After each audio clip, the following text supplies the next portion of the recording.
Hi, I'm Sarah, and welcome back to my channel. If you clicked on this video today, then chances are you're at the start of your running journey and you kind of don't love it. It's totally normal. I've been there, but it doesn't have to stay that way. You can totally buy into the hype and fall in love with running with the 8 tips that I'm going to share with you today. So let's get into it. First tip is to don't overthink it. When I first started out running, I was so afraid that I was going to look silly and people were going to judge me because I didn't know what I was doing. And that is so far from the truth. Nobody cares what you're out there doing, truly. Just go about your business and do your thing and don't even worry about what somebody else might think about you because chances are they are not even judging you at all. They're just in their own world. So you only need to worry about yourself and how you think about yourself, not somebody else. So don't overthink it. Second thing, you don't need a bunch of fancy gear to get started running. You only need one thing, and that is a good pair of running shoes. So I suggest investing in a solid pair of shoes up front. This will absolutely make a difference in how you're running and your recovery, preventing injury. You're putting a lot more stress on your legs and your joints when you're first starting out running. You need a pair of shoes that can withstand that and to help you along the way. So I suggest going to your local running store.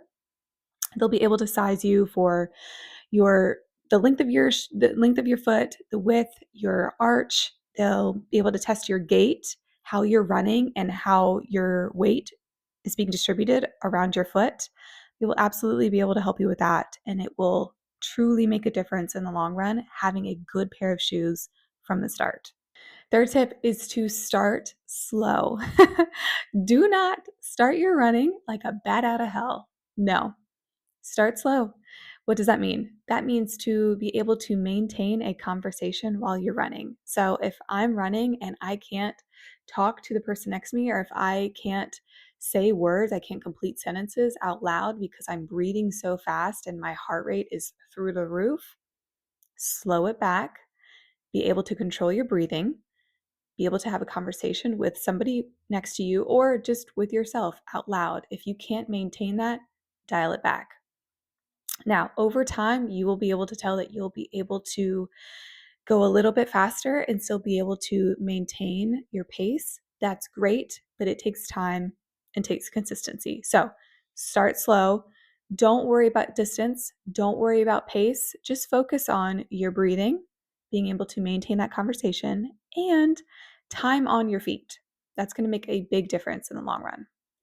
Fourth, fueling and hydration. I prefer to run first thing in the morning, especially since I live in the South and it's very hot during the summer, especially if I'm in a training block. So I try to run as early as possible. So I always try to have some sort of water with electrolytes before a run, as well as some form of food. If you are running fasted, please try to run with something in your stomach, some sort of complex carb or a piece of fruit, something in your stomach that's going to give you some energy, going to give you a little bit of sugar that will really help you not burn out and bottom out so fast in your run because you have something in you to keep you going.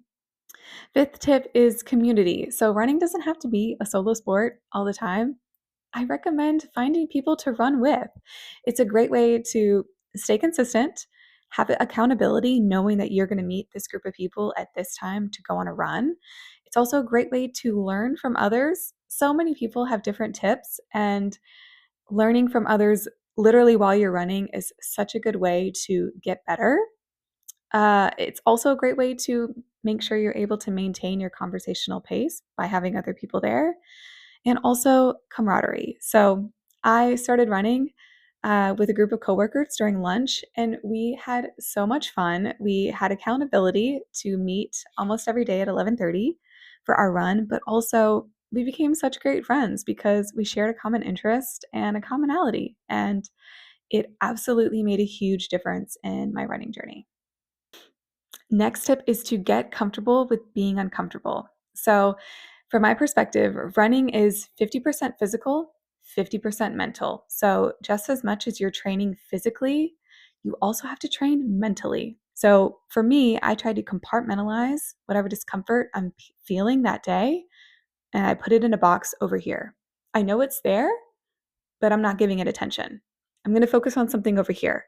Trick your brain into focusing on something completely different, and it will help you to push through those moments of discomfort and to push through that uncomfortable feeling. It will absolutely make you a stronger runner and will strengthen your mind. Trust me on that. Seventh tip is strength training to prevent injury, but also to help improve muscle efficiency, power, and speed. So I do this by doing core workouts, love doing planks, oblique exercises, as well as glute bridges, and leg workouts. So deadlifts, squats, lunges, front or back. You can do any of those weighted or just with your body weight. So you can just do them at home if you want to. I prefer to do them weighted just to make it a little bit harder, but you absolutely don't have to. And last but not least, doing cross training workouts.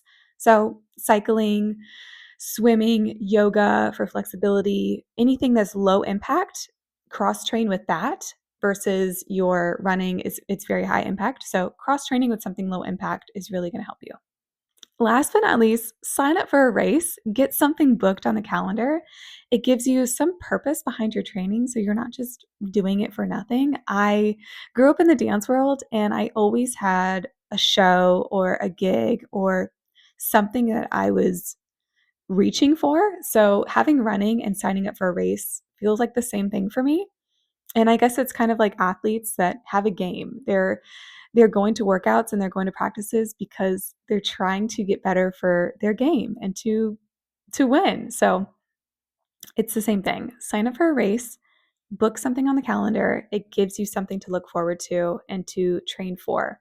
Also, if you've never done a race before, the feeling at the start line is electric.